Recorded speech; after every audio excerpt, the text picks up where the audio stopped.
All right, welcome baseball fans to Steve Hurlbrink and Clint Summers Memorial Field here on the campus of Winchester Grade School. We are here for an exciting night tonight. We have the Little League World Series. Well, Winchester World Series. The Winchester World Series between Winchester Gray, and they are facing off against Winchester Black. A lot of future Cougars out on the field tonight. So we are excited to be here and bring the game to you. My color man for this evening is my brother-in-law, Phil Pratt. Phil, what's your feelings about tonight? Well, I really don't know. I hate to tell you this, but I have not been to a Little League game yet this year. It was 7 years of T-ball, 8 years. I thought it was just time to take a couple months away from it. So, not going to lie. But I did give me a hot dog, so I'm back. Absolutely. No, me and you, we did our 8-year sentence. Yep. We survived it, the good and the bad of Little League baseball. A lot of these guys here tonight, not all, but a lot, are playing their one of their final Little League games. I don't know if the season is completed with the tournament tonight, but it's their last one, and it's been a lot of fun. I know me and you have coached quite a few of the guys on both of these teams, or coached against them, and of course, I've had the opportunity to coach a lot of them in junior high baseball. So it's just really fun to kind of watch them grow. Amanda Vantile just showed us a picture from, I think it was our second year coaching when Easton, his first year of Little League, and that made me feel really old. But it should be a fun night. We got, wish it was a little bit warmer out here at the field, but really fun environment, and you get to watch these guys compete, trying to win that championship. I see a lot of these kids out here tonight that were actually at your guys' game yesterday, the high school game. So I think that was it's nice to see those boys there. No, I know even our high school boys really appreciated it. And, for those, I think kind of everybody's aware about our sectional win yesterday. Just a great ball game, two great teams. And but I'll say this, it was really cool, especially having a son who is in junior high, seeing so many of these young future Cougar baseball players at our game, getting to watch the guys we got competing now. And, it's great because I think it helps show these young guys what can happen. Yeah, absolutely. That they can definitely, one day that they need to strive to play in that type of atmosphere in the postseason because – and it starts right here in this tournament. Absolutely. So. What was it, 3 years ago, Phil, that me and you were coaching against Ryan in the minors championship? Yeah. In the same situation, two Winchester teams. And, this is kind of a message to the boys that are playing if they go back and watch this game on YouTube after it's over with. It's one of those things. The cool thing, just from my perspective, is, these guys are all going to be teammates one day. And I know that every one of them wants to win. Every one of them wants to win this game, but at the end of the day, here in the next year or two, they're going to be competing with each other on the junior high. Yep, absolutely. Team. So I think they're talking first pitch at 6 o'clock here, but they don't have a catcher yet. It looks like Eric Peterson's coming to warm up, but I'll tell you what, we can go away real quick and come back right before the game starts. Well, I tell you what, I got the lineups here. Okay, go ahead. I got the lineups here. So Team Black, who are the visitors on the scoreboard. And their coaches. Their batting order is Maddox Chapman's leading off and playing short. Batting second is Hudson Little, pitching. In the 3-hole is Knox Vortman catching. In the cleanup spot, Easton Vantile playing first base. In the 5-hole, I believe there has been some lineup changes, but in the 5-hole, I believe is Connor Springer playing center field. After him, Hunter Thompson. And I believe during infield he was at second base. After him is Kyler Thompson playing third. And at the end of the lineup is Eli Duncan. They are going to be facing Gage Rice. I've had the opportunity to coach Gage several years in Little League. Very, very strong pitcher. He's going to throw hard. He's going to be around the plate, much the same way as Hudson Little, if everything goes as planned. And it should be a really good ball game tonight, Phil. What do you think? Yeah, I'm hoping it will be. So.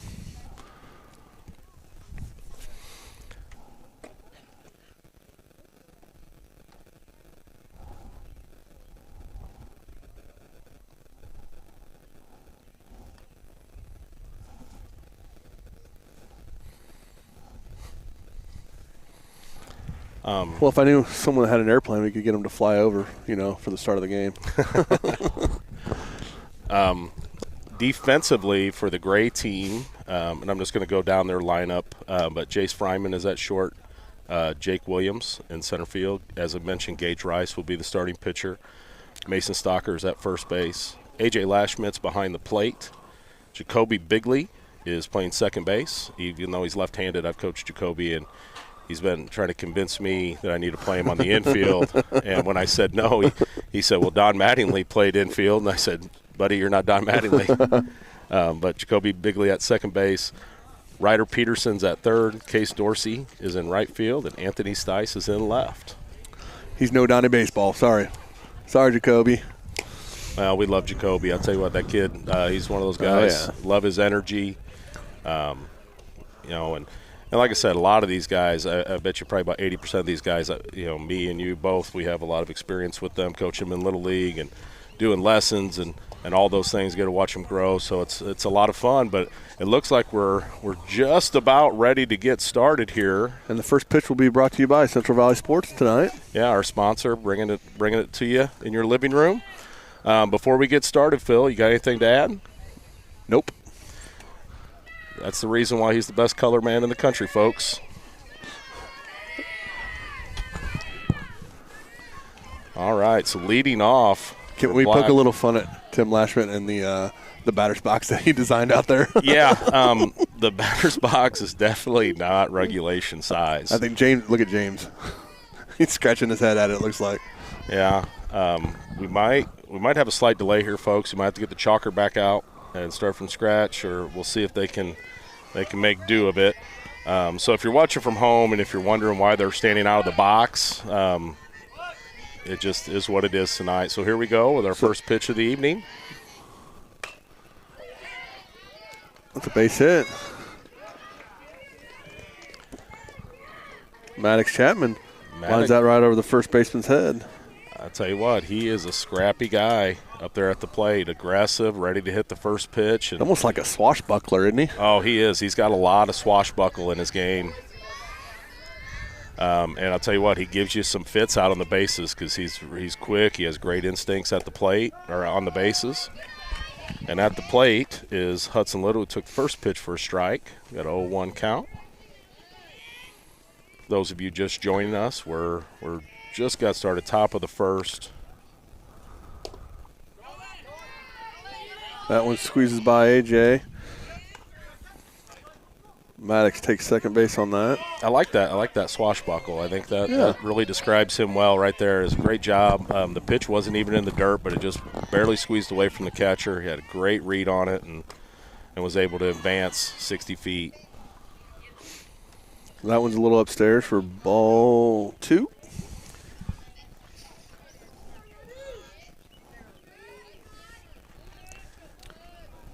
I'll tell you what a nice new addition last year was the portable pitching mound. Always throwing flat out here, and I'm like, thanks to some community sponsors, we're able to do that for the Little League, and I think it's just helped them all out this year. The last 2 years. Well, I know last year having our boys play on it, it was nice because a lot of times you come out here, you come from work, and the pitcher's mound area is kind of torn up, so it's not even like they're throwing off flat ground. Usually they're throwing in holes, and having that mound, I think, has been really good. So brings in Knox Vortman. He fouls that one straight back. If anybody's wanting to know, Knox Vortman is selling cherries, by the way, folks. You need to flick him up on Facebook. Yeah, I think he has a mountain of them, apparently. Well, supposedly they're out, but I tell you what, I bet if you ordered some, he'd set some back for you. So he takes ball 1. Good pitch there by Rice coming inside to him. These guys all know each other, and so I'm not giving away any secrets, but Knox likes to get his arms extended. He has a really nice swing to right center field, and whether intentional or by design, that last pitch is something really good. Just show the batter that, hey, I can come in there, make him feel a little bit uncomfortable, and then Gage comes right back with next pitch for a strike to put Knox down 1-2.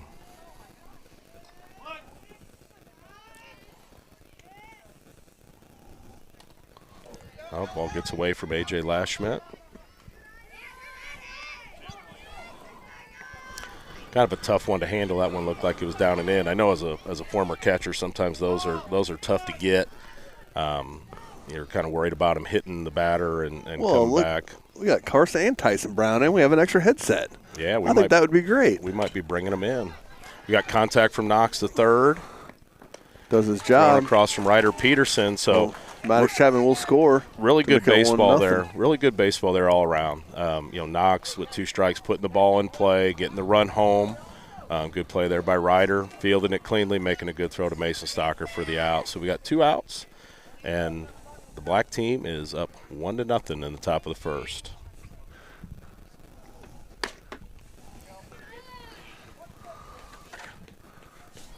First pitch from Gage Rice is a ball.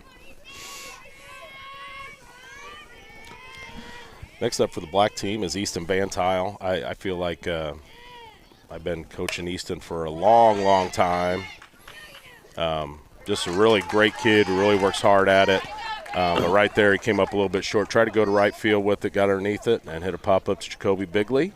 Jacoby made 2 outs that inning, so I think he's trying to prove a point to me. He needs to be at second base for junior high. We'll start calling him Jacoby baseball. Yep. So at the end of the top of the first, the black team is up 1-0 over the gray.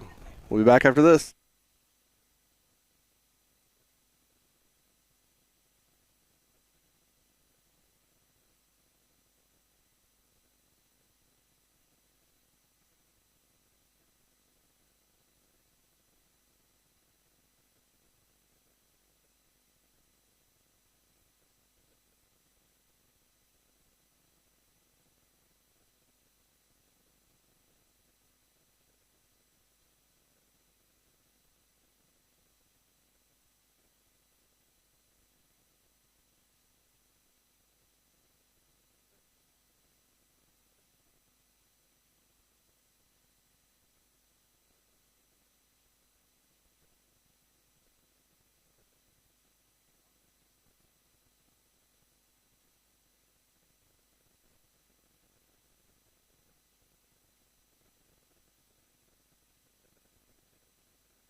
All right, welcome back, folks. Wanted to get back a little early so we could go over the lineup for the gray team. So leading off is Jace Fryman, batting second, Jake Williams. Third, Gage Rice. In the cleanup spot is Mason Stocker. 5-hole is A.J. Lashmet. Batting sixth, Jacoby Bigley. Seventh, Ryder Peterson. Eighth, Case Dorsey. And batting ninth is Anthony Stice, and they're going to be facing off with Hudson Little, who will be pitching for the black squad. As we talked about before, these guys are classmates and all this, but Hudson's teammates with several of these guys, so I'm sure there's a lot of bragging rights going on tonight. What do you think, Phil? I'd say so. Look at, they're not back in school. Could be fisticuffs, right? Yeah, absolutely. So leading off is Jace Fryman. He is definitely somebody you want to keep off the base pass. He can really throw a snafu in your plans. Yes, he can. If you're trying to keep him on a certain base, because he can run, really good instincts. We got a looks like it's 2-1. 2-1 count. Here's the pitch by Little. Fouls that one back. Ooh, I thought it hit the net.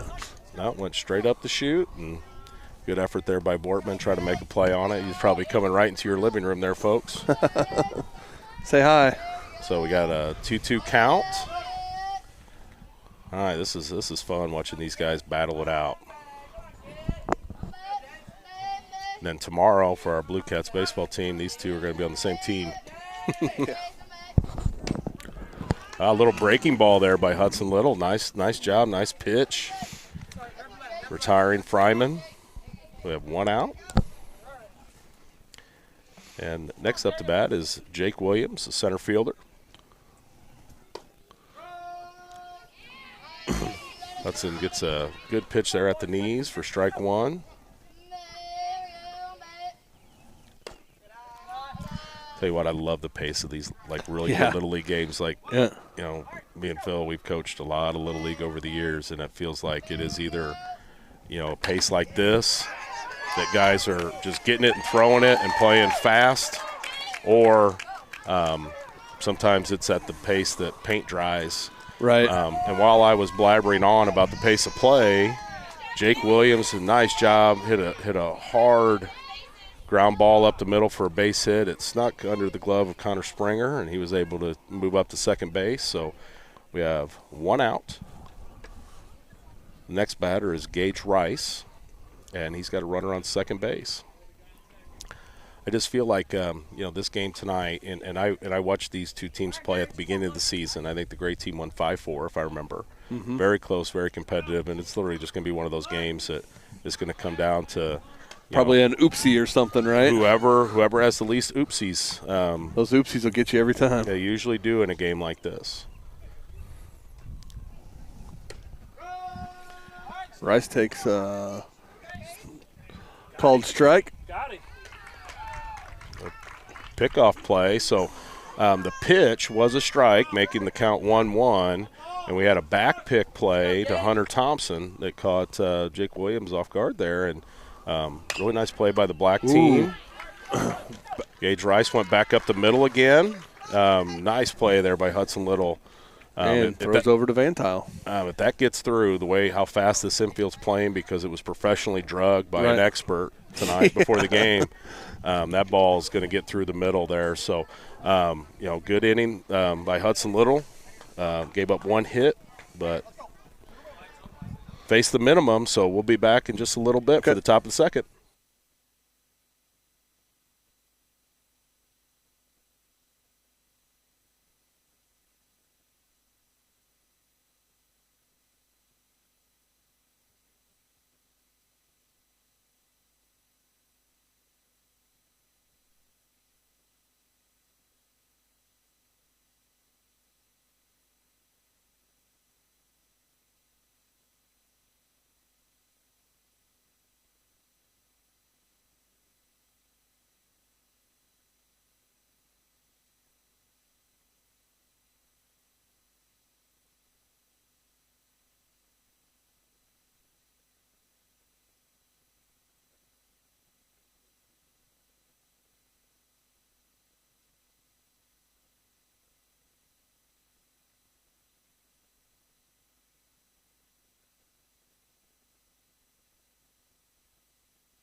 Celebrity in the house. Right, welcome back. We're in the top of the second inning. Little League fans. Yeah, welcome back, Little League fans. We're in the top of the second, and I found this guy wandering around out here, so we pulled him over and decided to make him a guest. We've got Carson Brown here joining us for this top of the inning. So, Carson, welcome. It's a pleasure. Yeah, thanks for coming. Didn't really think I'd get dragged into the whole broadcasting thing when I decided to come, but that's what you get for coming to a Little League game. Mm-hmm. You get drug into a lot of things. It happens. So, so as we're watching the play here, first pitch there by Rice, strike one, and make sure we got Connor Springer batting. Carson, you spent a lot of time here growing up, didn't you? Oh yeah, a lot of time. That's right. Mm-hmm. They know you by name in there, didn't they? Yeah. They probably had their hot dog ready for you. Yeah. So go ahead. We'll get started here, Carson. Talking with you is what was your memories playing Little League? Like, you played on this field, and much the same way that these guys are doing right now. What are some memories that you remember being a graduating senior? Well, I think I only won the Little League championship one time through all the years I played. But when I was playing machine pitch, my mom was my coach. So there you go. Yeah, my dad I guess didn't want to do it. So he signed up Katie Meyer and my mom. There you go. They coached us. That's perfect. Yeah, when I played with my brother for 1 year, and would have been the youngest, the first year I played kid pitch, I think it was. So first year of minors. Mm-hmm. My mom and Shanna Ettinger and Katie Meyer were our coaches. Gotcha. Okay. Mm-hmm.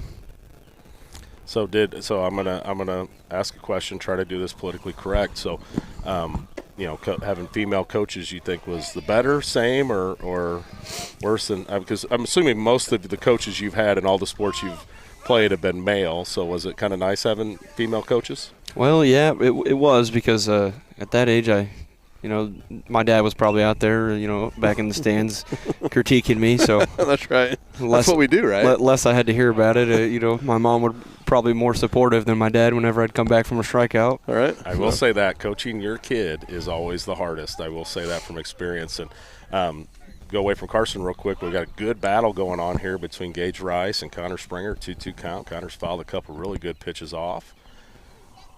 And swings Gage, through that one. Yeah, Gage Rice won the battle, but a good battle there all around. So that's the first out of the second inning. So. And I believe there is in majors a drop third, right?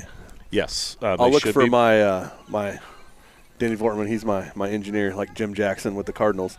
Is that right? Drop third, Dennis? I'm getting the nod. Yeah. So, I think he hit his bat. Nope. James is cool. James is going to give it to him.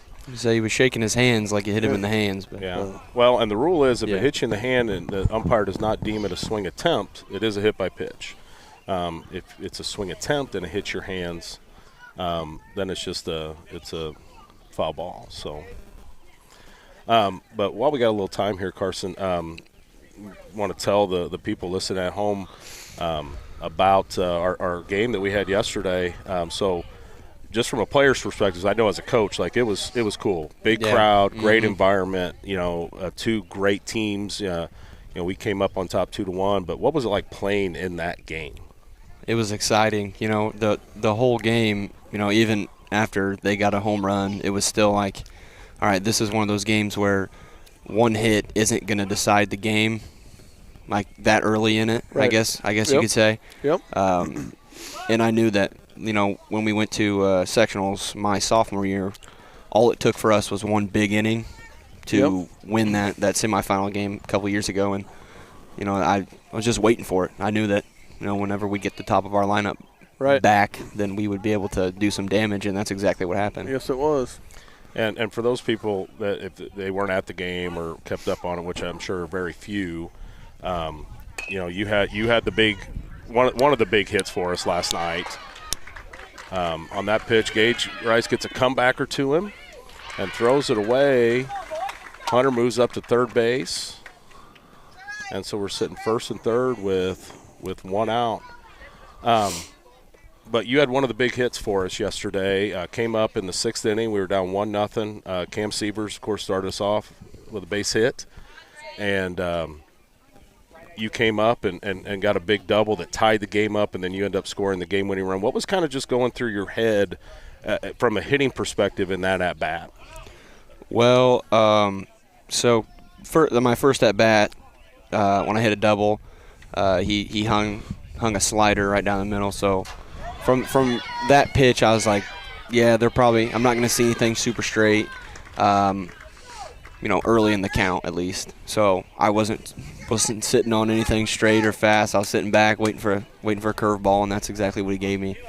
And I said this after the game. Right as I was about to step in the box, I heard their coach yell. Both times he's went left, and I looked out my outfielders, and their center fielder was playing in left center field. So I was like, I have to stay back on this baseball, and if I get it in a gap, it's going to be down. So, that's just what I was thinking, and it all worked out. Absolutely. So just to get back to this game real quick, we had a wild pitch. So Hunter Thompson scored, making it 2-0. And right now, I believe we have Eli Duncan, who's up to bat. He's got a 2-0 count on him. 2-0 count with a runner on Carson, when we led into the starting here, talked about all the young kids that were up there yesterday, and I just, little leaguers, junior high kids now, some Blue Cat kids. I just think that's awesome environment for those guys to see and be a part of. For the future of West Central baseball. So I was hoping they took it in, and I believe they did because my son was still talking about it last night. So. Yeah, whenever we showed up and got off the bus, I think Colby was the first one to talk to me. Right. Showed me his new glove. Oh, yeah, he's pretty proud of that. So. And then a bunch of them were hanging out in the dugout before the game. So. was like, well, we got all these little eyes on us. Now we got to do something crazy. That's right. And no.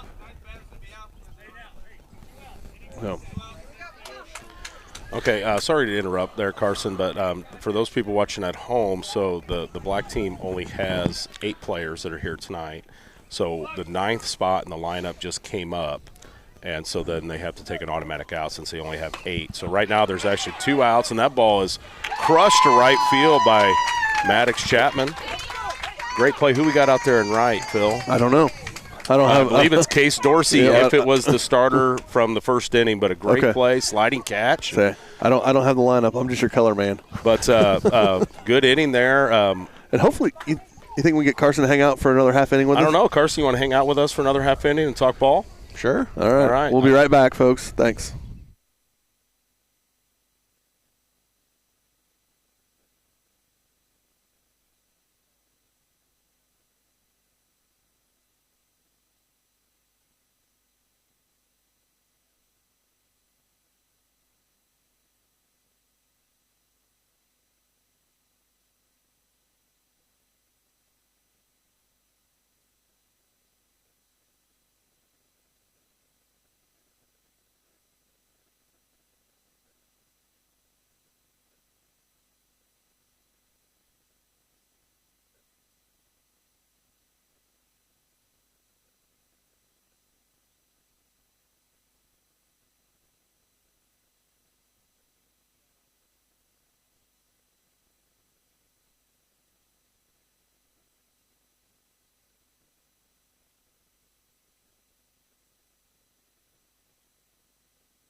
All right, welcome back, Little League fans. We're in the bottom of the second, and the black squad is up 2-0 over the gray squad.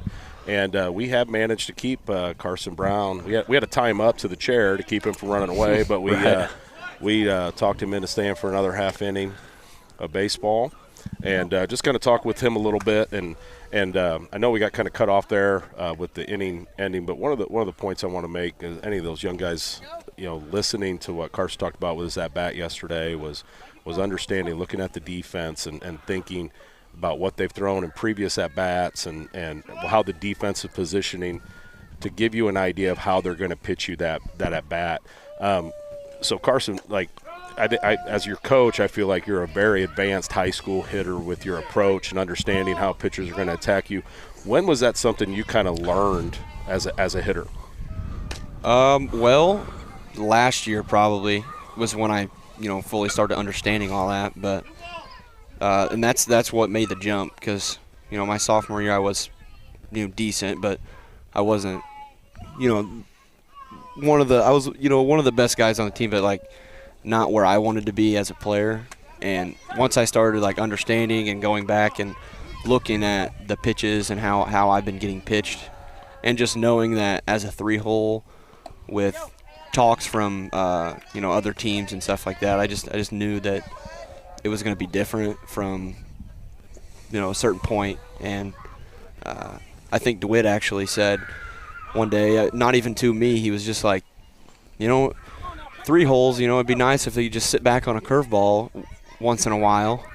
And, I started adopting that mindset, and it's been working out. So kind of hunting pitches at times based on what teams are doing and the situation, stuff like that. So, and that's a great message for our young kids that are going to be listening to this and understand. Let's catch them up real quick. What's going on? Yeah. So Mason Stocker drew a walk to lead off the second, and then just advanced to second base. We got A.J. Lashman up. A.J. Lashman up with a 2-0 count, nobody on. So Gray's looking to kind of threaten a little bit here.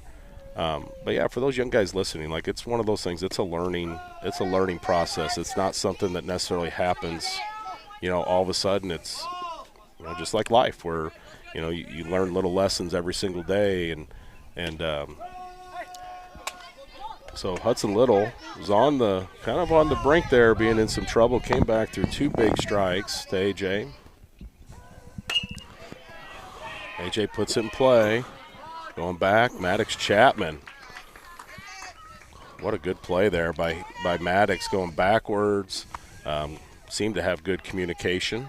So that's not an easy one there, going from the dirt to the grass. No. Well, And, they're actually playing with 2 outfielders, too. So there's kind of playing a right center and a left center. So, Yeah, I saw earlier that they're kind of moving people depending on the hitter. yep. Like I said, they've seen enough of each other over the years. They kind of know where they go with the ball. Yeah, when I got here, I had to kind of look twice because, I didn't see a first baseman. I was Right. confused a little bit. Yeah. And then he moved in from the outfield. I was like, oh, well, they only have 8 players. Yeah. another strike there by Hudson. Counts 1-2 on Jacoby Bigley. 1 out. Using the pencil bat. Takes that one low and away for ball number 2.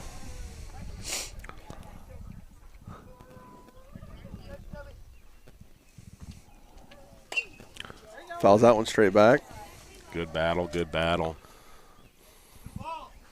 If anyone can hear that background noise, that's Annalyn Lashman. She's not very happy right now. Was she upset that Maddox caught her brother's ball? Possibly. I don't know. Okay. Good stop there by Knox in the dirt. Got a full count. Payoff pitch. Ooh, outside. Good take there by Jacoby, laying off a close pitch. Looked like maybe a little cutter or something, maybe a little bit off speed. Looked like it had a little break on it. So, Ryder Peterson comes up for the gray team. We have first and second, 1 out. Do we have infield fly in Little League? I can never remember. Assuming there is. So, he takes ball 1. Tell you what, Huddy's been right around the zone this inning. I know he's got a couple walks, but he's been close. He's just got to. That was one of the things we saw yesterday in that sectional game from Cam. A lot of close pitches early, didn't go his way, and did a great job of keeping his composure and just dogging it out. Absolutely. Some grinding going on out there. Yep. So Carson, for the people listening at home, and I'm sure. I'm expecting to have a big crowd at IC on Saturday for our sectional championship game. But like just from a player, what are you kind of doing, from now until Saturday to get ready for that game and kind of get your mind right? The biggest thing is you got to get right in your head. I think a big game, it can be very nerve-wracking and stuff. So just knowing that I can trust myself, trust my swing, and if I swing with confidence, I'll be all right up there at the plate. Absolutely. But, practice-wise, every swing in practice is important. I don't want to go into that game with a bad habit that I gained because I was messing around, just trying to, hit bombs and BP, trying to feel good. But, just trying to go into Saturday morning feeling good and confident about fielding, hitting, just everything that I would need to be successful. Well, and I can say this to the people listening at home because I was at your practice today, and this is a message for those young guys. A lot of line drives up the middle of the field, line drives to right center, and so I know as the assistant coach, it's great to see that 3-hole batter, just working on his craft and not having that mindset. Oh, I'm going to try to just hit home runs and things like that. Have a really good approach trying to get locked in. So that was Case Dorsey. He went down swinging to make the second out of the inning. So we still got bases loaded. So, well, and it appears that the mound visit by Coach Chapman has kind of helped Huddy get locked back in here. I believe that's 5 straight strikes. Looks that way, yes. After the mound visit. So we have a big pitch here. Anthony Stice is the batter. Ooh, close one. Yep. Good 0-2 pitch there. They've upgraded a little bit since I played here. We didn't have a mound. Right. We talked about that We too talked about earlier. that earlier. It was flat grounds. Yeah. And Well, great job there by We Hudson can keep Little. talking here if you got some more questions while they're going in and out of innings. Yeah, but great job there by Hudson Little, controlling it, not letting that snowball. He held the Gray team to no runs that inning, so we're entering the top of the third here. We won't take up Carson's whole night. He's here with his family and just trying to watch Little League game. But anything you have for any of the fans who might be listening about the season or the game on Saturday? I will say that Saturday morning at 11 o'clock is really important to all of us. So if you can, show up and support us, because our group of our main 5 seniors, this means everything to us, because this is all we got left. So we just hope that you guys can support us as one, and hopefully watch a winner. Absolutely, and I'll tell you what, I know it was just as a coach, it was a great crowd there on Wednesday at 2. You're always kind of wondering, like how many people are going to take off work, how many people, and the West Central fans showed out, 1,000%. And so it was great. Hopefully we have another good crowd on Saturday. Should be a great ball game. So, Carson, thanks for joining us. Good luck in the game on Saturday. And why don't you go tag your brother in, see if you can get him to come back? Yeah, sit in the hot chair. I bet he would. I'll go over there. I'll go over there and tell him you want to talk to him. We want to know about some of his Little League stuff too. Yeah, let us know about his if coaches. he wants to come talk, absolutely. So I'll ask him. All right, that sounds good. Thanks a lot, Carson. Yep. All right, so we're going to go ahead and stay here. I got a message. Yes, there is an infield fly in Little League, and actually Chris Fletcher had just sent me that, so he's listening. And thanks for listening in tonight, Chris. Yeah, and if anybody's familiar with my history with Little League, it is very apparent that I am not a Little League rule expert. Anybody was at All-Stars last year. Hello, BB Corbat. Speaking of which, as we get started here in the third, I do want to wish a happy birthday to my son, Brock. He's supposed to be listening. He may be playing on his new PlayStation 5. Yep. But he told me he's going to be listening to the game tonight, but happy birthday tomorrow, son. So, but I'll see you here in a little bit when this game's over with. All right, so we have a 1-1 count. Hudson Little's up to bat. Has actually been a little bit more offense than what I anticipated tonight from both teams, because I know that both pitchers are really good.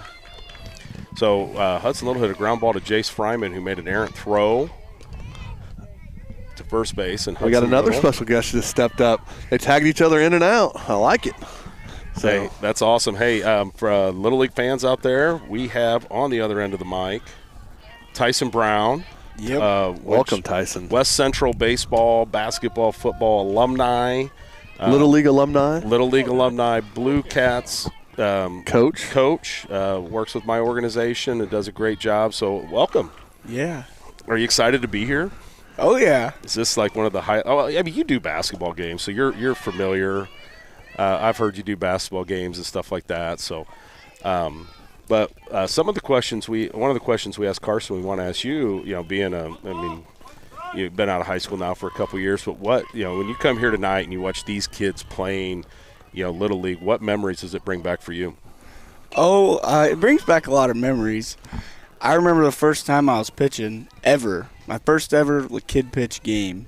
I was pitching here. We were playing Triopia, and the first batter, I hit him in the back of the head.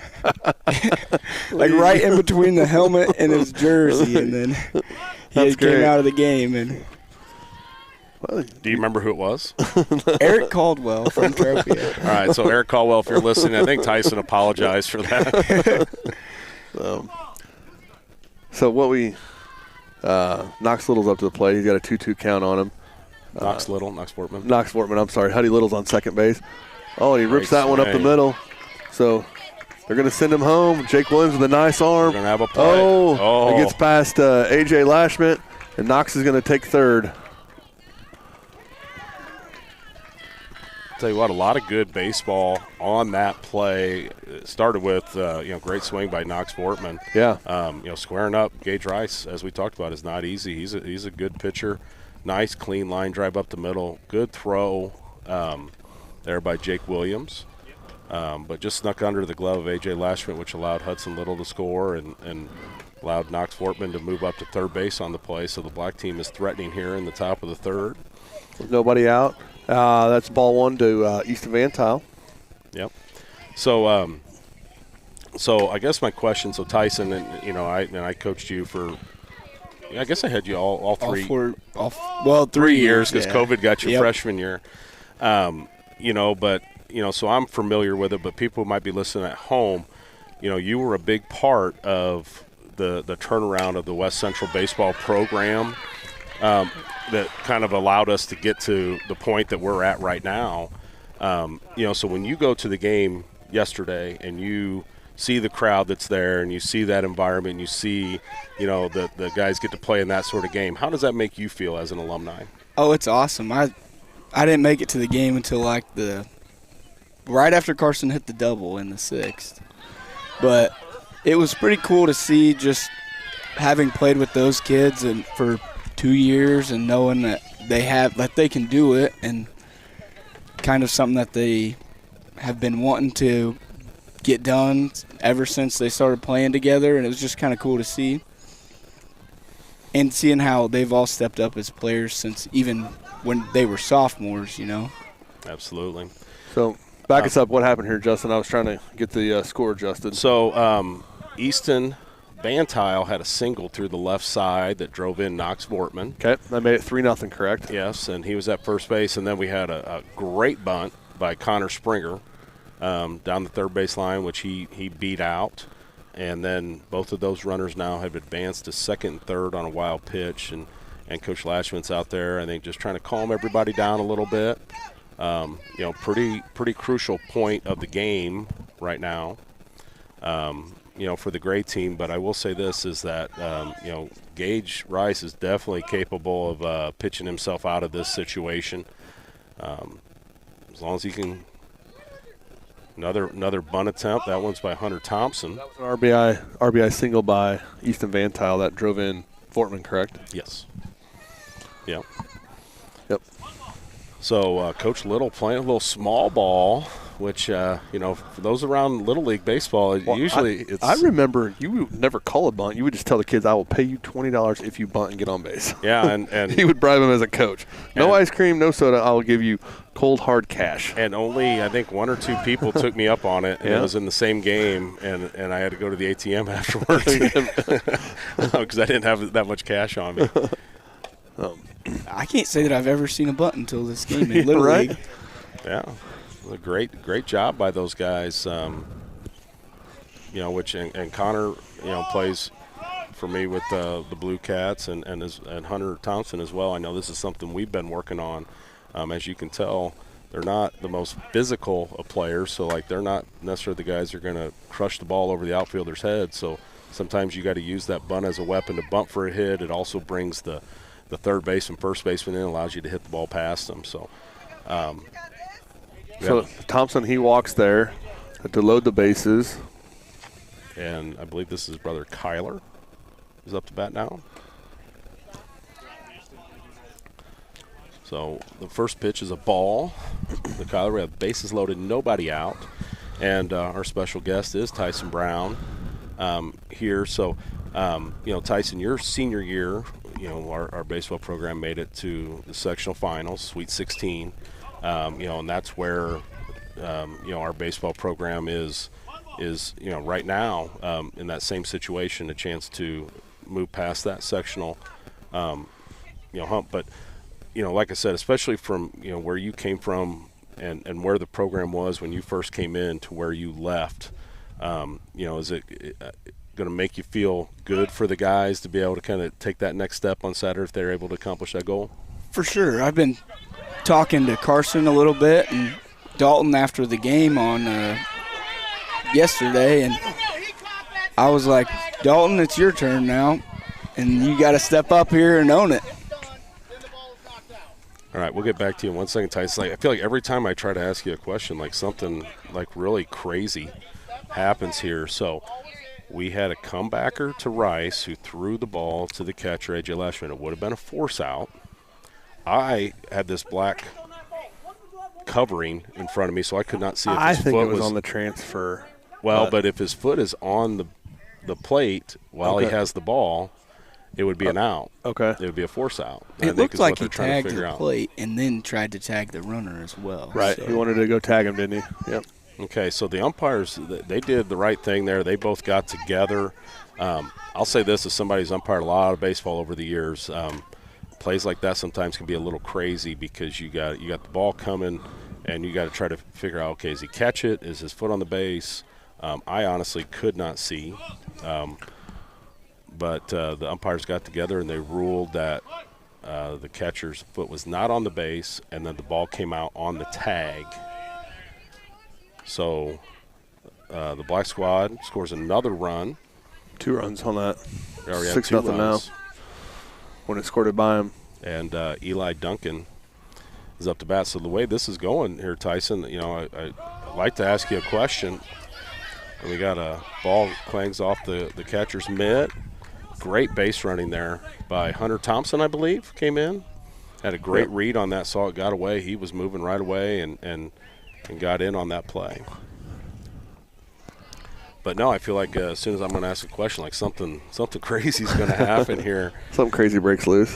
So you just finished your sophomore year. Yep. At Iowa State. How's that going for you? Oh, it's good. It's definitely different than every other aspect of school that I've ever high school, grade school, but it's a good thing.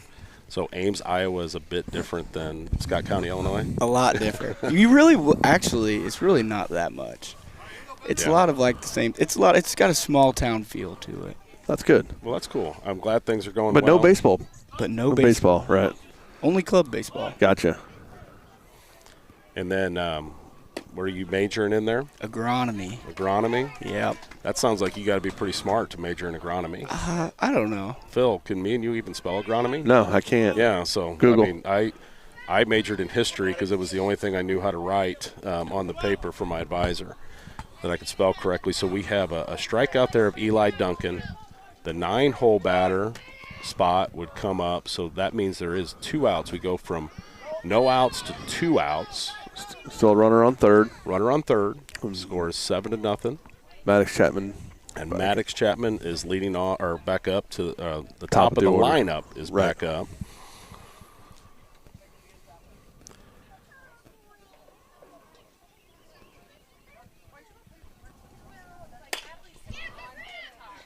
Oh, good nice. play by Jacoby Bigley. Hey, nice play. Don Mattingly out there. That's right. Yeah, exactly. Donnie baseball. He's going to prove me wrong. He's made 3 really good plays. And I'll tell you what, with Maddox running down the line there, any sort of bobble, and he's going to beat that out. So that's a big play there by the Gray to kind of limit a little bit of damage there. Black team is up 7-0, but I'll tell you what, like I said, that I've seen these teams play already, and I would not rule it out. So, Tyson, you want to stick around for another half inning? Or I can. Okay, well, we're going to take a little bit of a break, and we'll be back in about 60 seconds.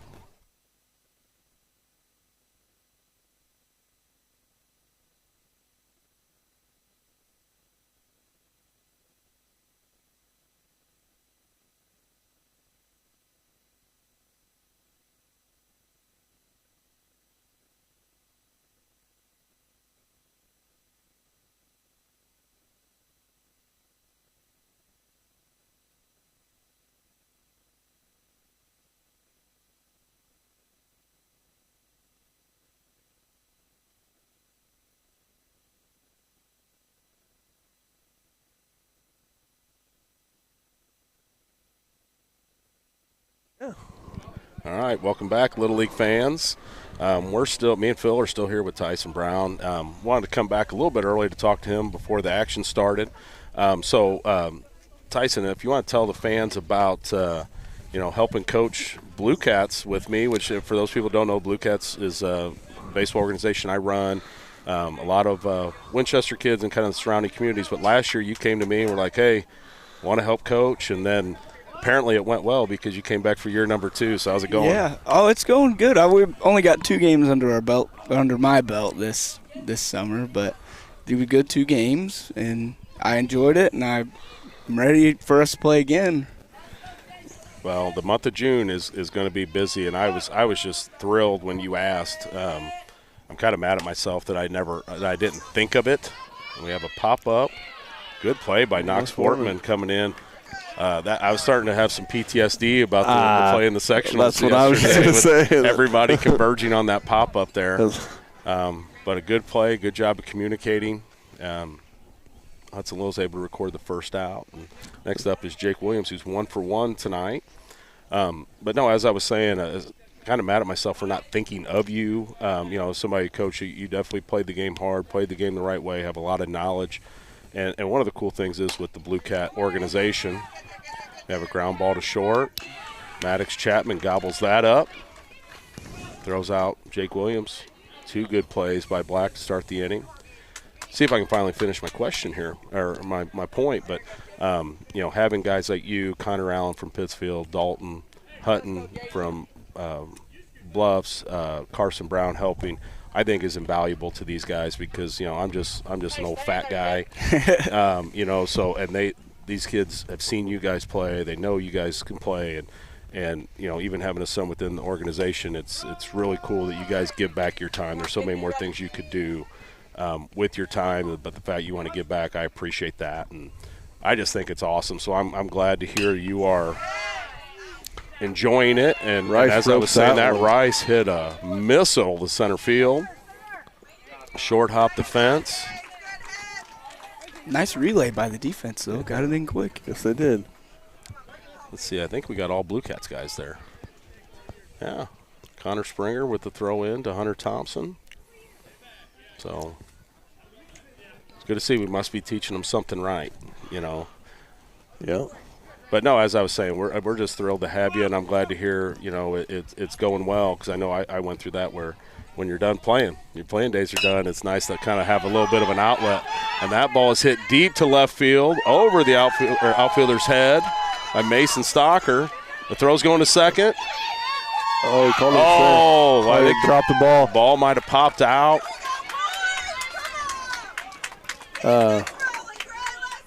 Rice should have been going on contact. I think he was kind of holding up. Forgot there was 2 outs there. Yeah. So the ball was landing. He was just coming around third. It was a bit of a snafu, but it didn't cost him. No, there could have been some oopsies there. Yes. But a big hit there by Mason Stocker. So back-to-back balls short hopping the wall. Ooh. I don't know where he got hit.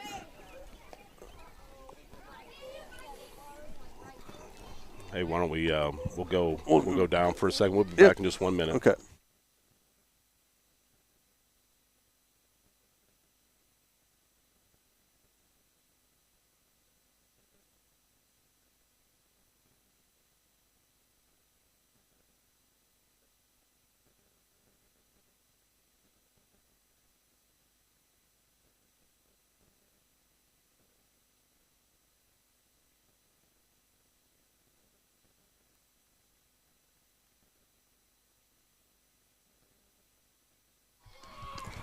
All right, welcome back, Little League fans. So kind of a scary moment there. Pitch kind of ran up and in on A.J. Lashmet, and he started swing, tried to hold up. Looks like it got him maybe in the shoulder, chest, which, both of those areas are going to hurt. Yeah, it's tender right there. Anything on the front of your body normally hurts when it gets hit by a baseball. But I'll tell you what, A.J. Lashmet, tough kid, and they're going to bring in a courtesy runner, Jake Williams, for him. AJ's the catcher. Pretty proud of AJ bouncing up right there. Mm-hmm. His mom's going to have to really scrub that uniform. Yes. All right. So Jacoby takes ball 1. So the great team's got a little rally going here with 2 outs. Got Mason Stocker at second. Jake Williams, the courtesy runner, at first. Jacoby Bigley up to bat, 2-0 count. Takes that one low and away. So, Tyson, do you have any, Little league stories? Little League, besides, hitting the first guy you ever faced? Um, Anything kind of cool? Do you remember? I mean, did you hit over the fence home run in Little League? I win never a championship. we never won a championship, and I never hit a home run. So I think we played in a couple, but we never won one. That sounds like me and Phil's Yeah. boys. We, Colby and Brock, both played in a couple. Never were able to win it. But I think you're a good example of that. I'm sure you would definitely trade, winning a regional championship your senior year compared to winning a Little League. Oh yeah, for sure. a Little League ring or a medal. One of the things that I try to tell young kids is that you keep playing, there's going to be bigger games. But so Jacoby Bigley drew a walk. Ryder Peterson drives one to center field. That's going to drive in two. Jake Williams comes around and scores. All right, big hit there by Ryder Peterson. That's really kind of been the first time I feel like the black team, even though they only have two outfielders, they've managed to position them pretty well. That was kind of hit probably about right where the center fielder would be. But a big hit for the gray team getting him back in. Next up is Case Dorsey, the right fielder. No, I completely agree with your statement on there's definitely keep playing, you'll play in some bigger games. But also you got to think that, like, to them, this might be like playing in a regional championship or something absolutely. like that, especially at this age, you know. The good thing is when you get into high school is you won't have to play against your classmates and your best friends in the regional championship. Yeah, you get to play game. with them, yeah. Absolutely. So, and I know you're we got a pitch that got by the catcher. Jacoby Bigley thought about trying to advance and change his mind on that one. But Ryder Peterson moved up to second, so now we have two runners in scoring position, 2 outs.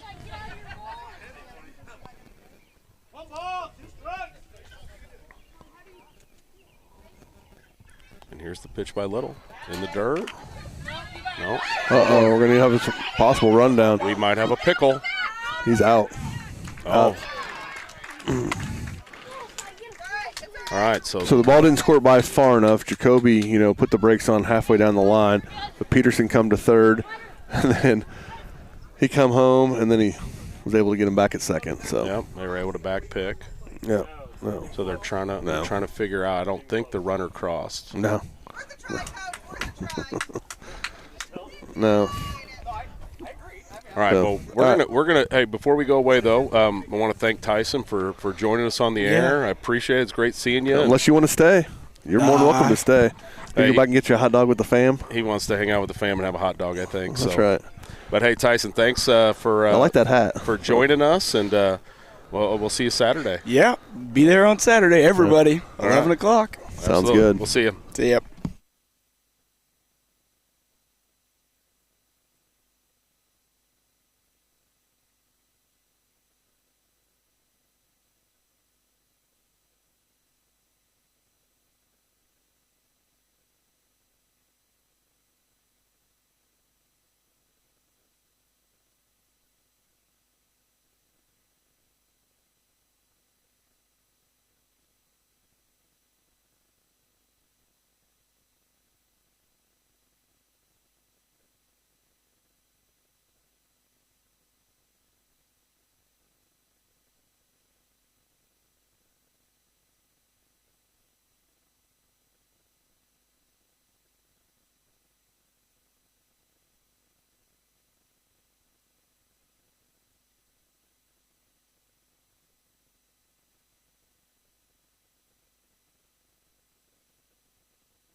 All right, welcome back, Little League fans. We got a good little ball game going on here. the black squad is up 7-3 going to the top of the fourth. With this being a tournament game, I believe there is no time limit. So we either have to play all 6 unless a run rule comes into effect. But we got some changes here for the gray squad. Jake Williams is moving from center field. He's coming in to pitch. Gage Rice is going to third base. A.J. Lashmitt is moving to right field.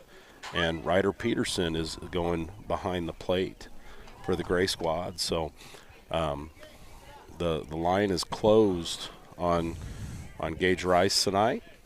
But a good job last inning by the gray squad to answer. I know one of the things we talk about within the junior high and the high school program is when a team scores is to try to answer. Like even if if you give up 2, like at least try to get 1 that next inning. Right. And just for momentum, like one of the things in the game of baseball is momentum is a thing.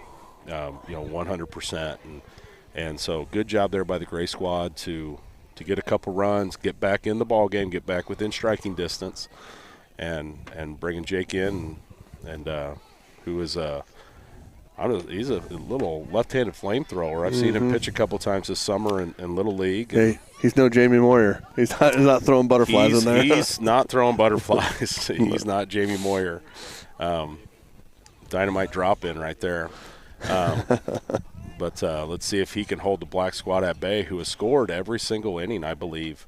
Be nice to be able to put a 0 up there on the board. They were talking, this is bigger than a regional.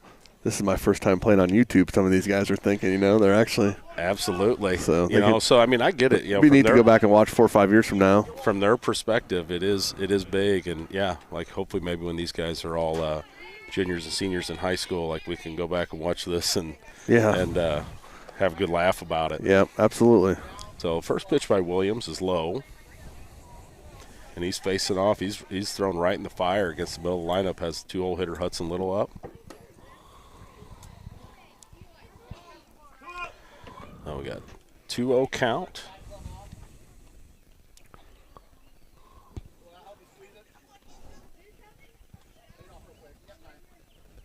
All right, we got a little bit of a equipment snafu going on here.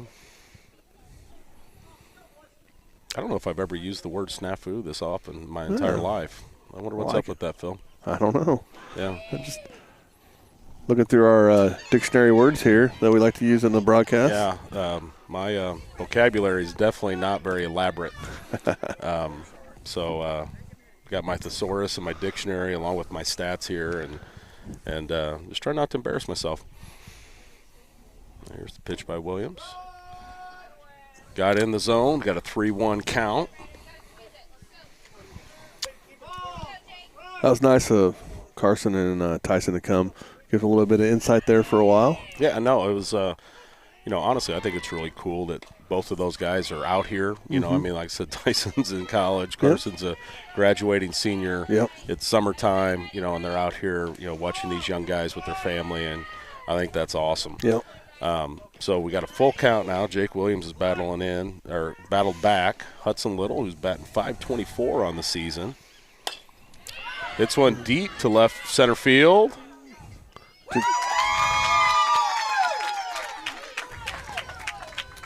And Dorsey runs that one down. Is that Case Dorsey? I believe so. I believe so. There was some defensive changes, so if we got that wrong, we apologize. But, yeah, I believe it was Case Dorsey with a nice play. Just remember, we're volunteers, folks. You can't fire us. Yes. So great job there by Jake Williams coming back from a 3-0 count to fill up the strike zone. Tried a little breaking ball, 0-0. I believe he spun one to Hudson, too, first pitch. They must have some advanced analytics on the could be on the black squad. Must know that they're first pitch fastball hitters. Second pitch is just a bit outside. Be early. We got Knox Vortman up to bat, and Knox on the year. I'll tell you what, Coach Little provided me with the stats. Knox knocks that one back up the middle for a single, rounds the base hard. Good swing there by Knox. driving the ball hard up the middle. But as I was saying, going into this game tonight, and I know he has 2 hits, was hitting .538 with a 1559 OPS. So really impressive year. I need him to keep that offense going from now through the junior high season. And we have a actually straight steals on that. So after it has to cross home plate before they can take off. So of course there's no leading off. So yeah, I think he just kind of caught him off guard. They really haven't tried to steal yet. You know what it's like. I mean, every pass ball is a stolen base. You know. Oh yeah. Back, especially in the minors. But first pitch that he called ball. Yeah, 1-1. We just got the call from James, the umpire, who's doing a nice job out there tonight. So, what's Easton Vantil doing on the year? Well, just let me find him. Okay. So he's hitting 357. 357. So I'll tell you what, looking through here, there's a lot of 3s and 4s and 5s. That's good. Honestly, on both teams. Yeah. Need to give Jake Williams, who's pitching right now, I should have mentioned this when he was hitting going in tonight, he's hitting .682. Wow. So that's a hard ground ball to the shortstop, but Vantil does his job. Vortman scores. Vortman got to third on a pass ball. While you're kind of read some stats off there, try to back you up there real quick. I appreciate that.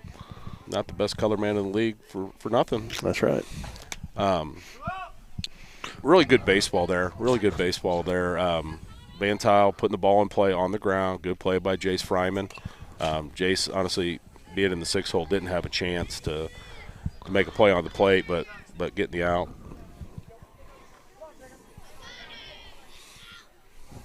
All right, so Connor Springer is next up to bat for the black team. Behind 0-1 in the count. Swings, hits a little bleeder over the pitcher's head, and he's going to beat it. It's almost like a little swinging push bunt. Wowzers. That's a nice one. Like a little swinging push bunt. Like but that right there goes to show you that you put the ball in play, something good could happen. Right on. The great team didn't make an error on it, just couldn't throw out the speedy Springer. Oh, boy, that ball rolled away. It's going to first. Mason Stocker's there. Safe. He's under the tag. Good hustle there by Springer getting to third base. It's a big one out here, Connor. Big one, Connor.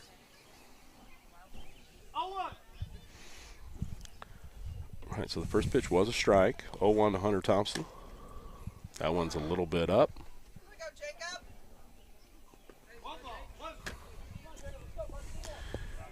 And 2 outs. I believe this. No. There's 2 in the mud. Yep, 2 outs. I was going to say this all came with 2 outs, but it just all came with 1 out. They got the first batter out, and that one was a little bit up. Make the count 2-1.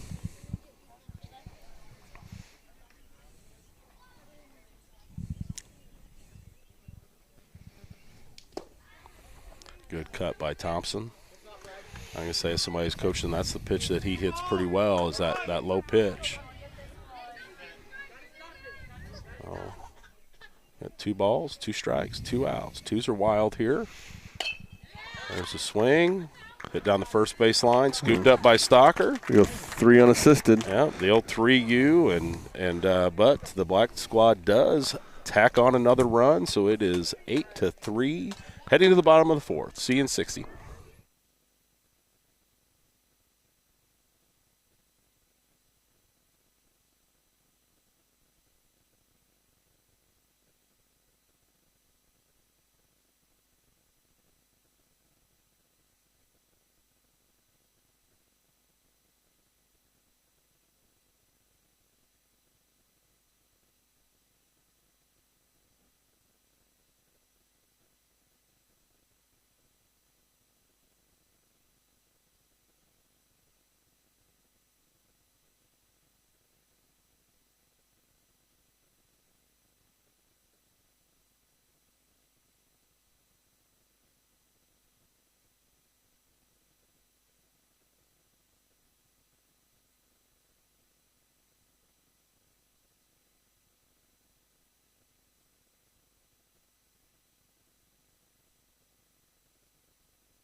All right, welcome back, Little League fans. So we are in the bottom of the fourth. Just one positional swap for the black squad. Knox Wortman is going to short, and the young man who was playing short, Maddox Chapman, has swashbuckled his way behind the plate. Hudson Little still on the mound, gets ahead 0-1.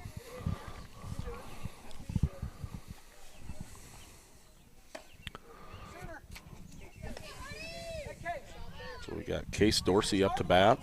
Kind of got mixed up there in my lineups. I'm definitely not a professional at this, and from doing this one game, it makes me have an appreciation for those guys who do it. Oh, I'll tell you, I tried helping Denny and those guys out on that 8th grade basketball run, and I caught a lot of slack for not moving the camera. Yeah. Shanna, if you're listening, your text messages were very mean to me. Yeah, this needs to be a safe space. And I just want to tell them, you know what, Shanna, volunteer more. So we're going to back up. Hudson Little came out, pumped 3 strikes, got the big strikeout against Case Dorsey. Next up to bat is Anthony Stice. And we are at a 1-1 count. And leadoff man, Jace Fryman, is on deck. So this could be big if the Gray Squad can get a guy on base for the top of the lineup. As they showed in the last inning, they can do a little damage with 2 outs. A good swing there by Anthony, but wasn't able to catch up to the heat from Hudson Little, so we have 2 outs. And the Rocket is up to bat. Oh, that's going to be tough. That's not hit hard. That was a quick inning, man. That was hit up to second baseman, and he flips it over to Vantile for out number 3. Yeah, good play by the second baseman. So a quick inning there for Hudson Little. We are going to move to the 5th inning. We will see you in 60 seconds. Yep.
All right, welcome back, Little League fans. This game is just moving right along. We're about an hour and 9 minutes in, and we are entering the top of the 5th, which if you are familiar with Little League baseball at all, that's a good pace. 4 innings in an hour and 10. We've been on the other end of this. I'm talking like into the AMs. Do you remember that?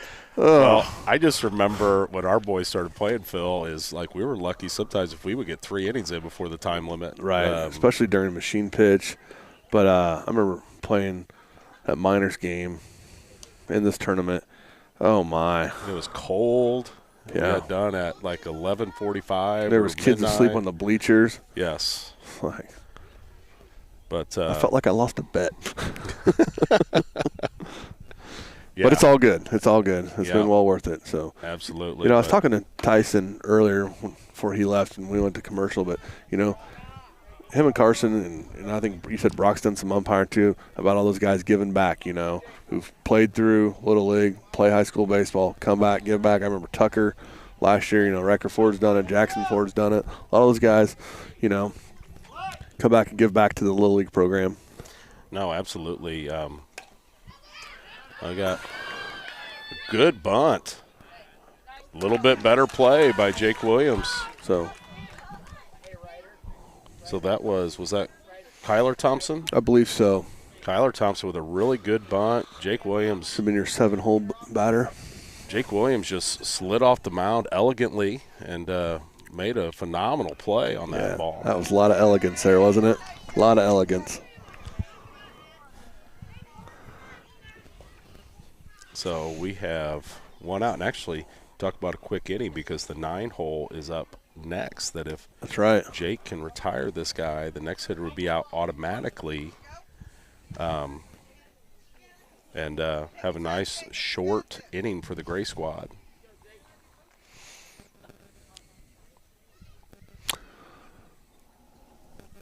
No, That gets by the catcher there, and it makes the count 2 balls, 1 strike. But Phil, the point you made, I think that's great. And don't get me wrong, those guys who come back, are the high school guys and stuff. Mm-hmm. I mean, yeah, they get paid money. Yeah. It's not a lot. But, just the fact that they would want to come out and like you said, I think it's about giving back and just showing your face and being around these guys. We're sitting here, and I know the people at home can't see, but we got a couple of high school guys, Carson Tyson here, a couple other guys been popping in tonight and just watching the game. It's really cool. Yep. Easy, right? All right, so that pitch was a little bit low. Coach Little, like I said, I'm not for sure what he was thinking because the batter didn't swing. No. But he is just, I tell you what that guy does is win Little League championships. So who am I to question anything he's doing out there on the field? That's right. All right, that pitch is a strike.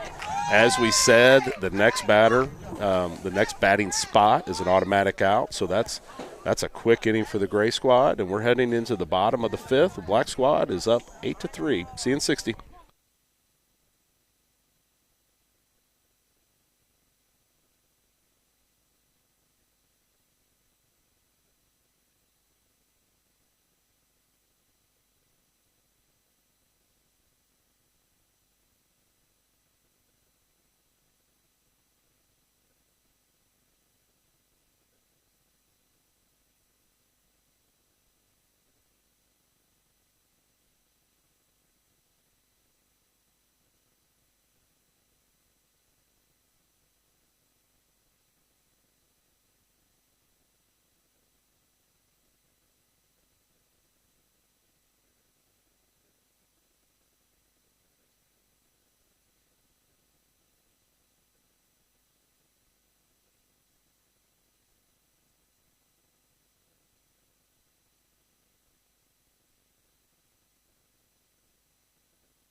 All right, welcome back, Little League fans. We got Phil Pratt and Justin Fuller coming to you live from Steve Hurlbrink and Clint Summers Memorial Field on the campus of Winchester Grade School.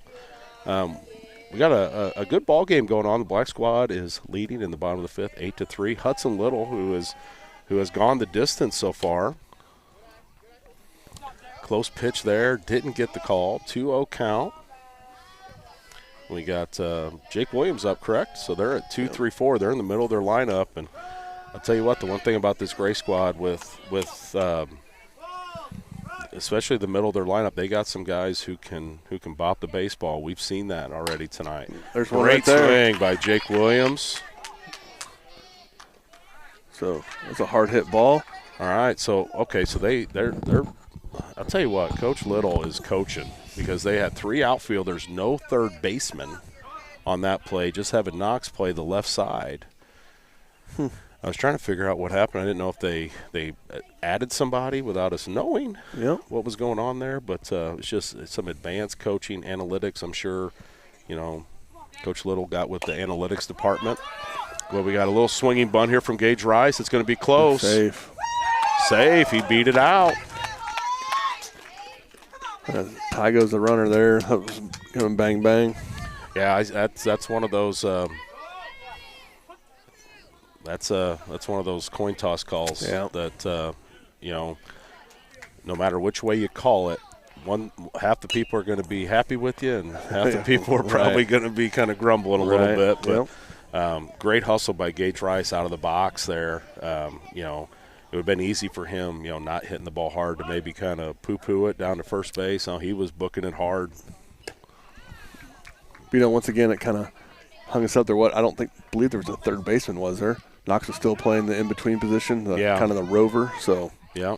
I mean, Huddy had to come way off the mound to get that. So, but he's attacking Mason here. Mason's down 0-2 right now. So, and as we know, I think it was a game earlier this week. Mason hit one out of here. Okay. Good for him. Takes that one low and away. Low, good take. It was a good battle. This is the stuff I love, Phil, right here. That's right. Two Blue Cat teammates battling it out. All right. That's a big one right there because, it eliminates the chance of a double play. Yep. Still nobody out.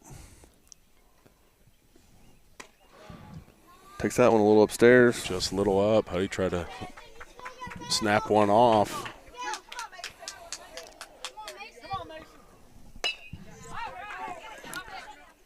Pops that up to Knox. Vortman. I'll tell you what, good pitch there by Huddy. Just got in on Mason Stocker's hands just enough. He did because he's shaking his hands. Yeah. He knows. I think that stung, didn't it? Yeah, good pitch, though, getting in on him. And honestly, good swing by Mason. And anybody who's played the game, we've all been there when that pitcher runs one in on your hands and you think you can get there. And, the difference between hitting it hard and hitting it off your wristwatch is just a couple inches. Yep, absolutely. But it feels a heck of a lot different. So sometimes those bats say anti-vibration. I don't believe them. Yeah. So. Got a little pop-up. Oh, nice hustle by the Mad Dog. Wow.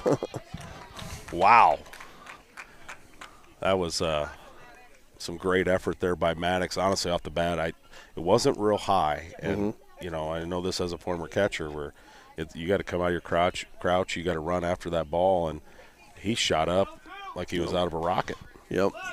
So got A.J. Lashman down 0-2 right here. Oh, threw him an off-speed pitch. So, anyways. All right, second, third. That brings up Jacoby. All right, we just had a little question on the pitch count. I don't remember what the pitch count actually is, so. I think it's 80, must be 85, because I heard Ryan say 84, confirming that with Denny, who's over here by us.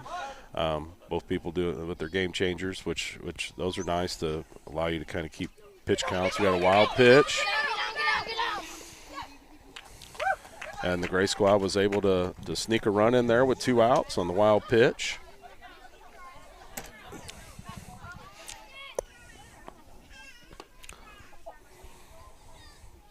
All right, 2 outs. Moves Rice up to third base.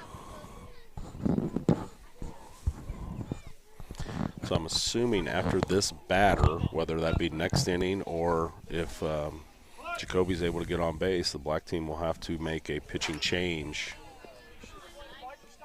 based on the pitch count, I believe. Yep. But as we've stated earlier, I am not an expert on Little League rules. I'm actually the farthest thing from it. That's right.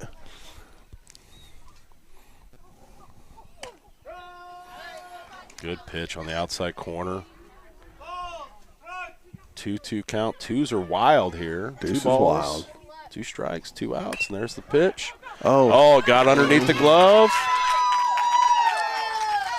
And that's a tough play there by Huddy. When you throw the ball, through your motion like that, and you throw the ball, by the time you deliver the ball to the plate, you're probably 38, 37 feet away from home plate. And, Jacoby got the barrel on it, hit it up the middle. And but, once he gets by the pitcher, that play's probably not being made. So it looks like, as far as in this instance, I was correct on the pitch count. So with Jacoby reaching base, Ryan has to take Huddy out. Huddy, phenomenal job tonight.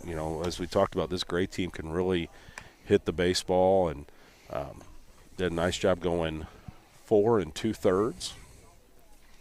I know his pitch count would be somewhere probably around 85, 88 pitches, somewhere around there. Gave up 5 runs, but did a really good job competing.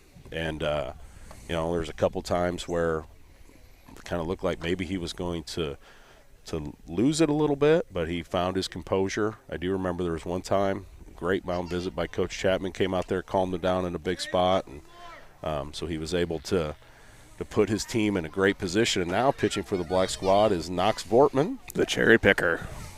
Yep, the cherry picker. Entrepreneur Knox Vortman, also known as the mayor. If and for those people that maybe weren't listening at the beginning, if you need some cherries, you need to check him out on Facebook and reach out to him. He's the man. We got a ground ball down the third base line, but foul.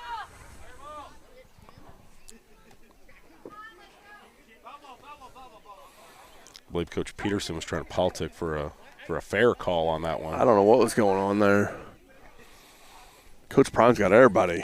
Yeah, this is I think bedazzled. There's some shenanigans going on here. Wowza. Wowzers. Wowzers. Wowza. All right, we got a 0-2 count.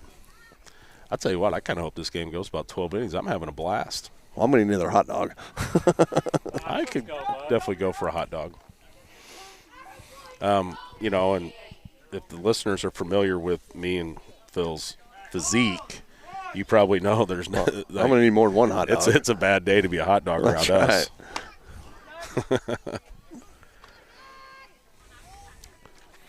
I don't know if one of us on our own could beat Kobayashi, but I think between the two of us, I think we could do it. That's right. Oh, big swing there by Ryder Pearson. Came up short. Looked like Knox took a little bit off of that one. So the great team was able to get a couple across. And so we are heading to the 6th inning. The score is 8-5. The Black Squad is up. All right, we'll be back in 60 seconds.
All right, welcome back, Little League fans. We are entering the 6th inning here. Score is 8-5.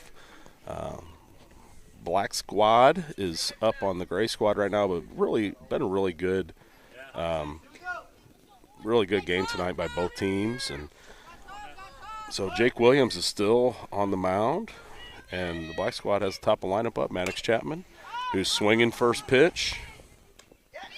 And Mason Stocker snags that one.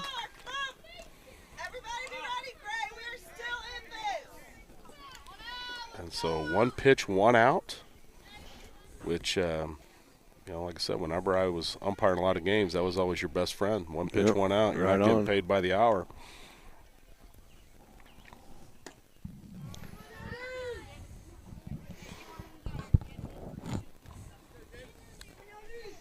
All right, first pitch to Hudson Little was a bit up. Just a bit upstairs.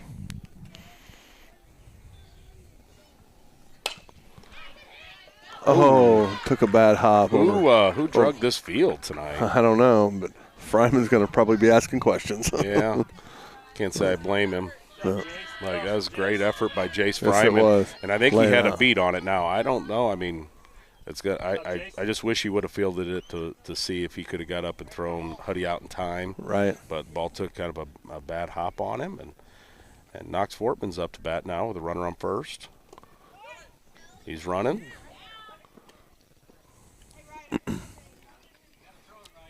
So Hudson was able to swipe the bag. Pitch was a ball. Got a 1-0 count. 1 out. Fortman takes that one inside. Well, and that's a good pitch there by Jake, because, if you remember, like, Knox's hit last 2 at-bats, hit line drives up the middle and pitches out over the plate. That's where he likes to go with it. So, Right. Good job just trying to establish that inside part. And right now, I mean, like I said, not that you're trying to walk Knox, but you also don't want to lay something in there on 3-0, 3-1, and let him crush one on you. So watch Jake Williams work there. Try to go down and in right there and miss. Ball got by the catcher. So Hudson Little moves up to third, and Knox Fortman moves over to first on the ball 4 walk, which now brings Easton Bantile.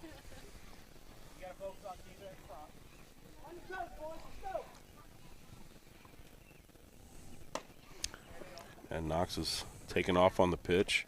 Big swing by Easton. So that moves him up 60 feet.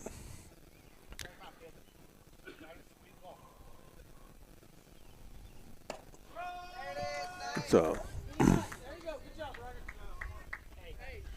a cold strike on the outside corner. I'll tell you what, it comes out of his hand well, doesn't Yes, it? it does. I mean, not a very big guy, but good mechanics. Ball comes out well. Has a little bit of life to it, running away. That one was behind the batter, allowing Hudson Little to score, making the score of the game 9-5.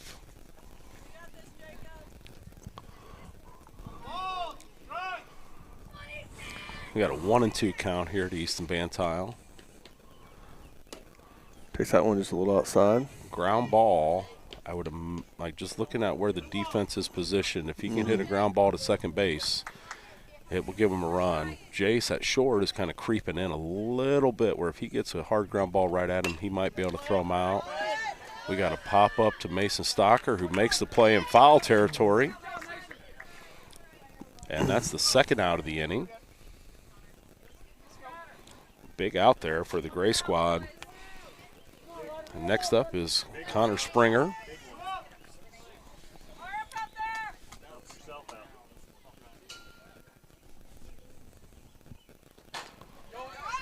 It's going to be a play at the plate.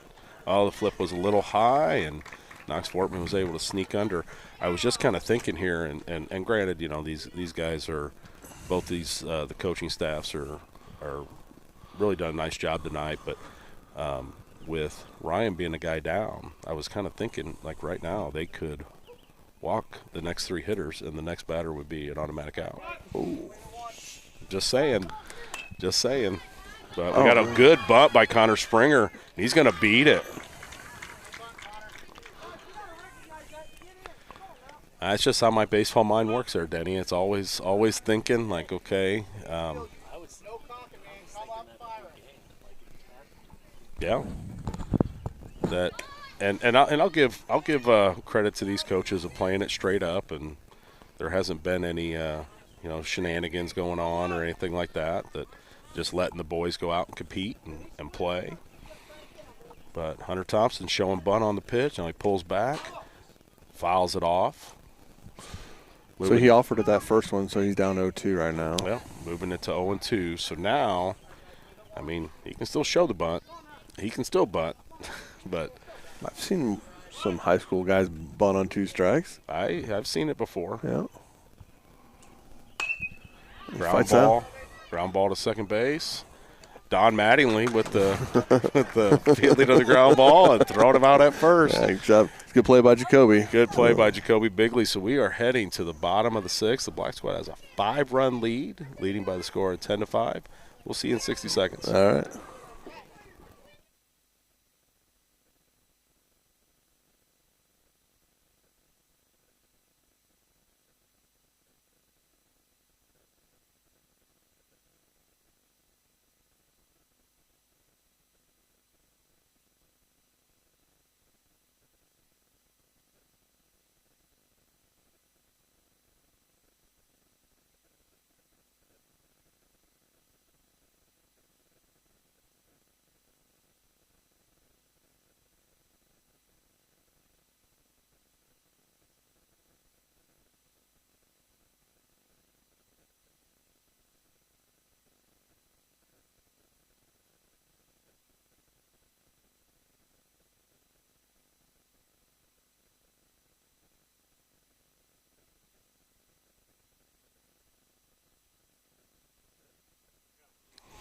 All right, welcome back. Little League fans, we are in the bottom of the 6th, which if you're familiar with Little League rules, this is the last inning of regulation, so the Gray Squad's in a position. They got to score at least 5 to keep it going. They have their 8-batter, Case Dorsey, up to bat. So 8-9-1, Dorsey, Stice, and Fryman up to bat with Knox Fortman on the mound. And big pitch there. Knox Fortman gets ahead 0-1.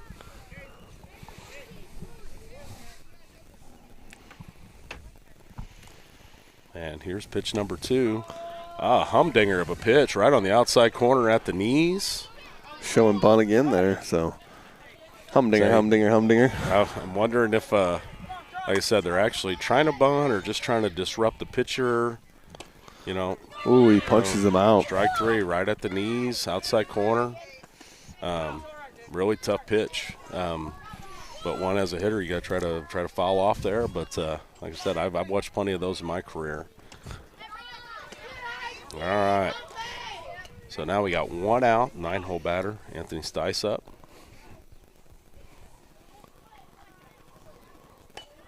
Oh, and he bunts it up first base side, foul. Well, that kind of answers the question. I was trying to figure out if they were legitimately bunting or just showing bunt to try to disrupt the pitcher, get guys moving around. Maybe they're taking your approach and going to pay him $20. Yeah, I mean, I don't know. I kind of wish I had the $20 back.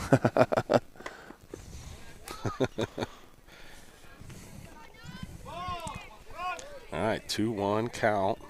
This is a big batter here because, as we talked about, the Gray Squad has we got a bobble. I don't know what happened. I think that should be interference, yes. Because the second baseman came through. I think the throw beat him. I think Hudson Little had his foot on the base, and it wasn't intentional, but Hunter Thompson was coming through to cover the bag, and he ran through the baseline colliding with the runner, which would be obstruction. You got to allow the runner a clear path, to the base if you're not making a play on the ball. So that's a big base runner for the Gray team because it gets them back to the top of their lineup. And Jace Fryman's up to bat, the leadoff man. First pitch was a strike from Knox. Good job there by Knox coming back and filling the strike zone up after that. Kind of that awkward play. I would just say that's kind of an awkward play at first. Bunt, bobble, 2 or 3 guys going to the base, runner going to the base. It was a real humdinger. And Jace Fryman takes the 0-2 pitch up and away. Knox Fortman licks his hands. Oh, boy, here we go. Here we go. Great tag by Hudson Little. And you talk about a crazy play. I think that hit the umpire's shin guard. I think it was through, so it wasn't a bad read by the runner. But, it's just one of the kind of those unlucky plays just where unlucky baseball. It bounces off the umpire's shin guard, comes right back to Maddox, who makes a good throw. Great tag by Hudson Little, to get the would-be base runner. So this runs the count full here on Fryman. And payoff pitch. Ooh. Do you not agree with that, Phil? I don't know. That bar's in my way. Let's just say, folks, that was a very good take. It was definitely a close pitch. Good pitch by Knox. So now that the throw out of the runner, that runner on that kind of that willy-nilly play, that hit off the umpire's shin guard and that's a big out right now because we would have first and second, 2 outs instead. 2 outs, 1 guy on. I know Drace Fryman probably wants to steal second, but there's no point in risking it right here. No. You need a couple more base runners.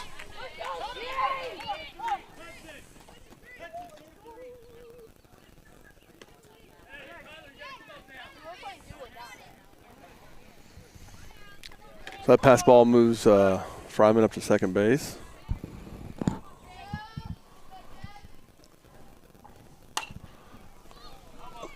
Williams hits that one out of play. Happy to say it didn't hit my car. But now we're at a 2-2 count.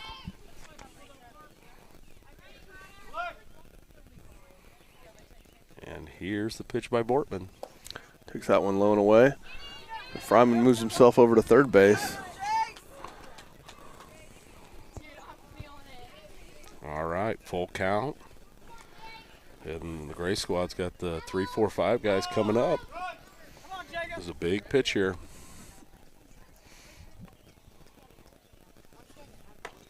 It's up over his upstairs, wasn't it, for ball 4? Yep. This brings Rice to the plate.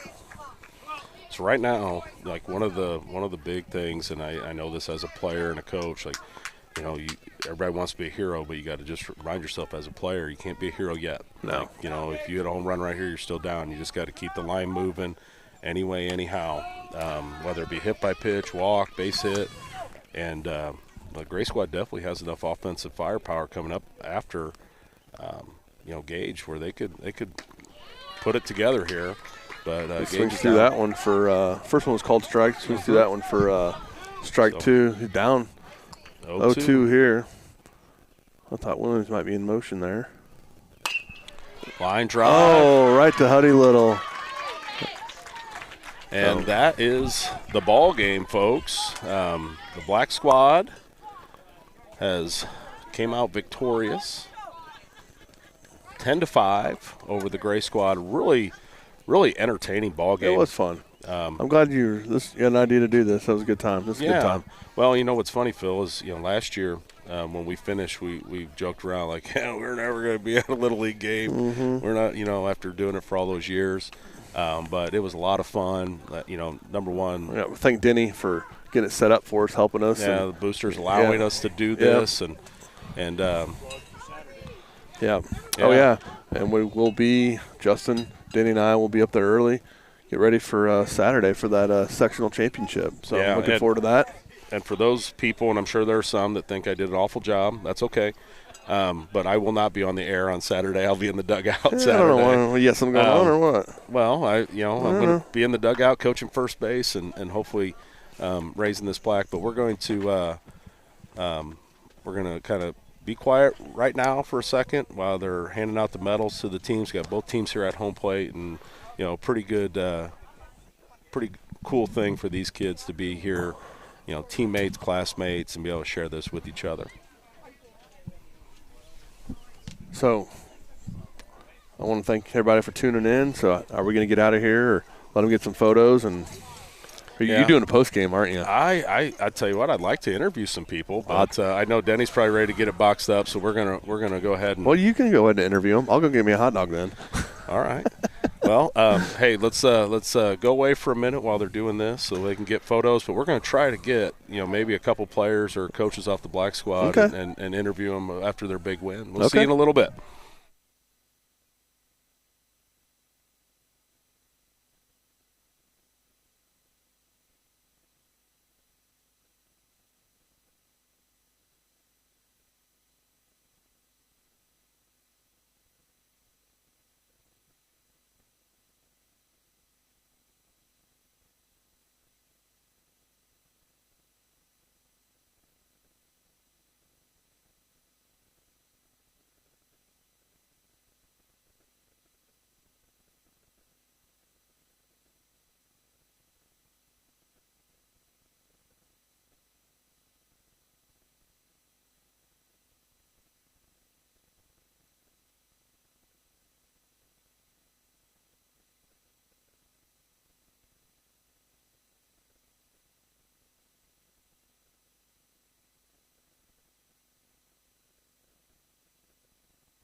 All right, welcome back, Little League fans. So we got a couple of the players here from the winning team. We have Knox Fortman, Maddox Chapman, and Hudson Little here. with us. So we just want to take a minute with them. So, Huddy, you're winning pitcher tonight. Yeah. How do you think you did on the mound? I did pretty good. Yeah. Hit a person. Yeah, you did hit a person. I know that doesn't feel good. But I got to ask you, you were kind of struggling that one inning. Coach Chapman came out and talked to you a little bit, and then you were real good. That was Coach Ryan. Or was it Coach Ryan? Okay, well, shows you how much I was paying attention. All right, but now what did your coach tell you? Because whatever it was, it worked, and I'm just trying to pick up whatever I can. He said, just don't worry about it and just keep throwing. Okay, good advice. So next time you're pitching for me, that's what I'm going to tell you. Do that same thing. But good job tonight. If you want to hand yours over to Maddox, but we'll talk with Knox. Knox, a couple big hits tonight. Okay. What was kind of your approach at the plate? I was thinking, I know Gage Rice throws really hard, so I was like, I'll let him supply the power, and I was thinking up the middle. Hey, good. I think it sounds like you've had some good coaching in your career with that Yep. that attitude. Were you nervous coming in to try to close out the game? Yeah, there was butterflies in my flies when there was 2 outs, and it just kept with me, but I tried my best All to right. keep them. Well, hey, good job. And then last but not least, we got the swashbuckler. We'll use that on the broadcast tonight. Maddox played short, batted leadoff, catching. So, hey, what did you think about the environment tonight? Yeah, it was good. It was fun. Yeah? We were the ones that ended up on top. Yeah. So is it weird, though, playing against your buddies? Yeah, it's weird. I mean, it feels good to win, and like I said, and I talked about this on the broadcast. I've been there twice. I think 3 years ago I remember losing to you guys in the Minors Championship. But like I said, congratulations, guys, on a great game. And we got the mastermind here, Coach Little.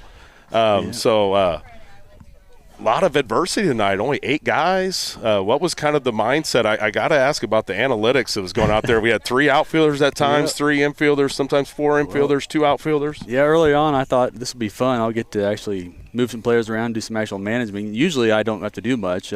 As you know, I usually just let you do all the coaching and teach these guys how to play baseball, and I just stand there and reap the benefits of it. But tonight I got a little more into it, moving guys around, and then quickly found out that whatever I did was usually wrong, so I just let them play ball. Hey, coaching 101 right there, right? But, hey, great job. And like I said, I think that's what you do. You just win Little League championships, right? I've won a few of them, but I don't know that I can take credit. As it turns out, Hudson's got a bunch of really athletic classmates, and so we usually have some pretty good teams, and it's just kind of how it works out. All right. Well, anybody got anything else? All right. Well, we'll give it back to Huddy. All right. What do you got, Hud? We're really good and we're hard to beat. All right. Hey, and I agree with that. And I'll say this, guys, from watching both groups tonight. Like I said, it's a lot of fun, and as the junior high coach and assistant high school coach, it's exciting to see all these West Central guys, playing and playing at a high level. Because like I said, and I said this on the broadcast, both teams threw really good arms tonight. Hudson, Knox, Jake, and Gage, those are good arms. And given the fact that there was 15 runs scored in 6 innings, good swings, good base running, a lot of good baseball. So congratulations, guys. Hey, give yourself a little round of applause, close to the microphone so folks at home can hear you.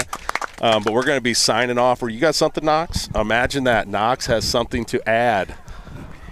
Yeah, so we play the West Central team.